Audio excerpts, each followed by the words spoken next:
Oqshomlarining birida hovlimizga boshqacha sukunat chotgandi. Bu sukunat oddiy sukunat emasdi. Erim Sardor Rossiyaga ketganiga endigina 3 oy bo'lgandi. Uyda qaynonam, men va qaynotam qolgandik. Qaynotam mahalladagi boshqa chollarga o'xshamasdi. Yoshi 50 dan oshgan bo'lsa-da, har doim tik yuradigan, qimmat atir hidi anqib turadigan erkak edi. U kishining nigohida qandaydir alanga ayollarni og'ziga rom qiladigan sirli kuch bor edi. Mahalladagi ayollar qaynotam haqida pichirlashib gapirishardi. Yoshligida juda ko'p qizlarning boshini aylantirgan haqiqiy xotinboz bo'lgan degan gaplar yurardi. Men bu gaplarga avval e'tibor bermadim, chunki u mening qaynotam edi. Lekin erim Sardor ketgach hammasi o'zgara boshladi. Hammasi oddiy e'tibordan boshlandi. Dastlab bu shunchaki ota va qiz o'rtasidagi munosabatlarga o'xardi. Lekin qaynotamning munosabati boshqacha edi. U bozor qilganda har doim menga atab nimanidir qo'shib olib kelardi. Ba'zan ro'mol, ba'zan men yoqtiradigan narsalar. Qaynonam sotdi. Kasalmand ayol bo'lgani uchun ko'pincha xonasidan chiqmasdi. Qaynotam esa bundan ustalik bilan foydalandi. Esimda yomg'ir sharros quyotgan kuni bozorga tushishimizga to'g'ri keldi. Qaynotam mashinani boshqarib borar. Men orqa o'rindiqda o'tirardim. Oynadan tushayotgan yomg'ir tomchilariga tikilib ketayotgandim. Sardor telefon qilib turibdimi deb so'radi liqlik bilan. Ha, kecha gaplashdik dedim. U yosh hali hayotni tushunmaydi. Seni bunday yolg'iz tashlab ketish yaxshi emas dedi. Kutilmaganda bu gap meni oyga toldirdi. Oz bolasini yomonlayotgandek emas, balki menga achinayotgandek gapirardi. Mashina salonida uning o'tkir atir hidi hukmron edi. Oxir kuni u menga shunchaki kelin sifatida emas, balki ayol sifatida qaragani sezildi. Ko'zgudan ko'zlarimiz to'qnashganda men nigohimni olib qochdim. Kunlar o'tgani sayin bu o'yin yanada chuqurlashdi. Qaynotam o'zining mahoratini ishga solgandi. U kishi ayollar nimalarni yaxshi ko'rishini, qanday so'zlar ularning quloqiga yoqishini juda yaxshi bilardi. Sardor menga aytmagan maqtovlarni otasi aytardi. Bugun choy damlashing ozgacha, qoling. Gulda, qizim derdi u choynakni uzatayotib, qonlarimni salgina tegib ketganda o'sha lahta badanim titrab ketdi. Bu qo'rquvmidi yoki boshqa narsa o'shanda tushunmagandim. Bir kuni kechki ovqat payti qaynonam uxlagani kirib ketdi. Dasturxon atrofida ikkimiz qoldik. Qaynotam choy hoplayotib, yoshlikdagi sarguzashtlari haqida gapirib berdi. Uning hikoyalari shunchalik qiziqarli va rang-barang ediki, men beixtiyor tinglab o'tirardim. U o'zini qanday tutishni, suhbatdoshini qanday sehrlashni bilardi. Inson hayotda bir marta yashaydi dedi ko'zlarimga tikilib. Baxtni uzoqdan izlash kerak emas.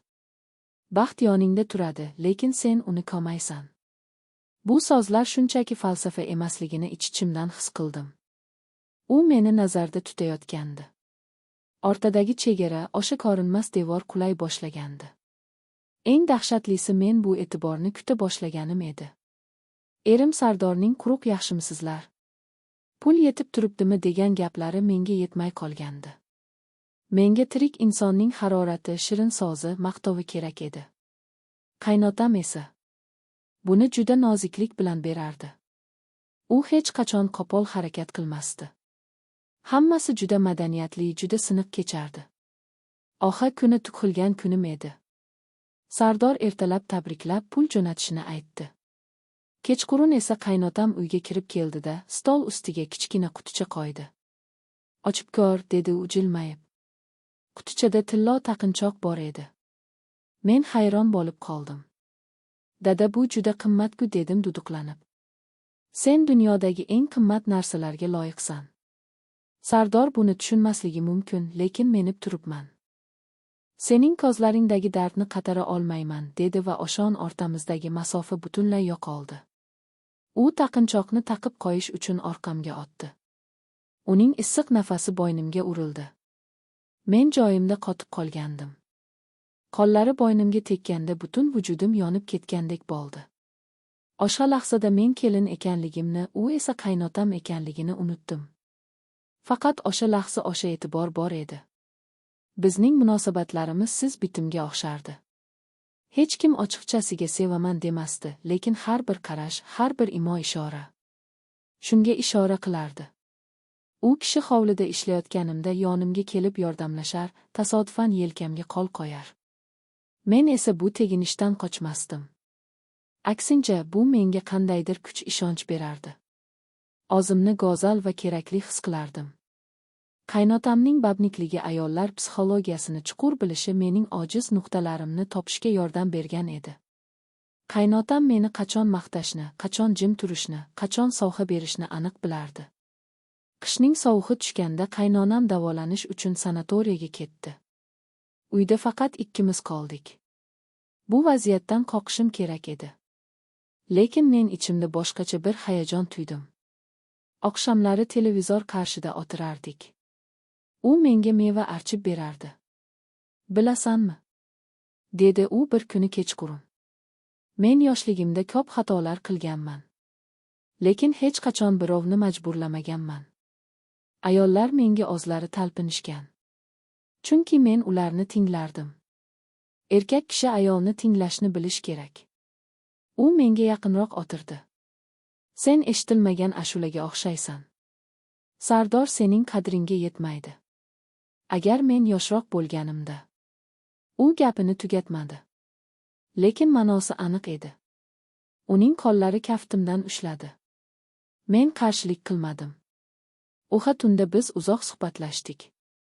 U o'zining armonlari haqida gapirdi. Men esa ilk bor kimdir meni shunchalik diqqat bilan eshitayotganini his qildim. Qaynotam bilan bo'lgan bu yaqinlik meni o'z domiga tortib ketgandi. Men vijdon azobini his qilim. Tushlarimda ota-onamni chochib uyanardim. Lekin ertasi kuni qaynotamning birgina tabassumi, birgina shirin so'zi barcha shubhalarimni yuvib ketardi. Qaynotam mening aqlimni olgan edi. U shunchaki shahvatparast emasdi. U mohir o'yinchi edi.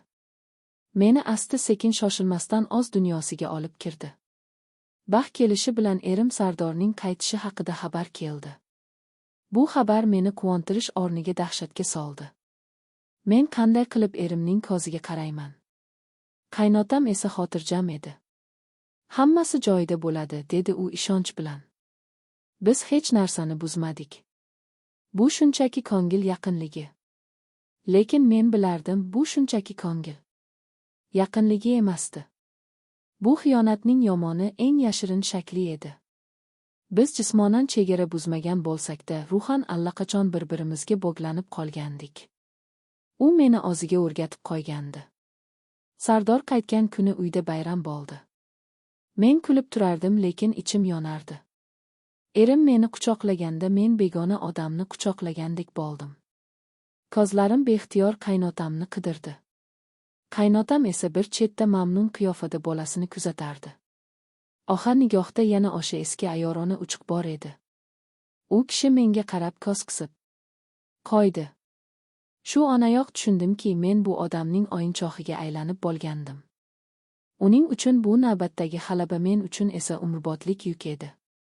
Keyingi oylar davomida ham qaynotam fursat topganda menga o'z e'tiborini ko'rsatib turdi. Sardor yonimizda bo'lsa ham bizning o'rtamizda yashirin til bor edi. Bir qarash, bir tabassum. Bu sir meni yeb bitirardi. Men erimga xiyonat qilmagandek edim. Lekin aslida eng katta xiyonatni qilgandim. Qaynotam haqiqiy babnik ekanligini o'shanda yana bir bor isbotladi. U o'z kelinni ham og'zining jozibasi bilan rom qildi va buni shunday ustalik bilan qildiki, hech kim, hatto Olik ham sezmadi. Men esa o'sha iliq munosabatlar, o'sha shirin so'zlar asirasiga aylandim. Sardorning soddaligi, ishonchi meni yanada ezardi. U otasini hurmat qilardi, meni esa sevardi. Biz esa uning orqasida o'zimizning kichik taqiqlangan dunyomizni yaratgandik. Ja.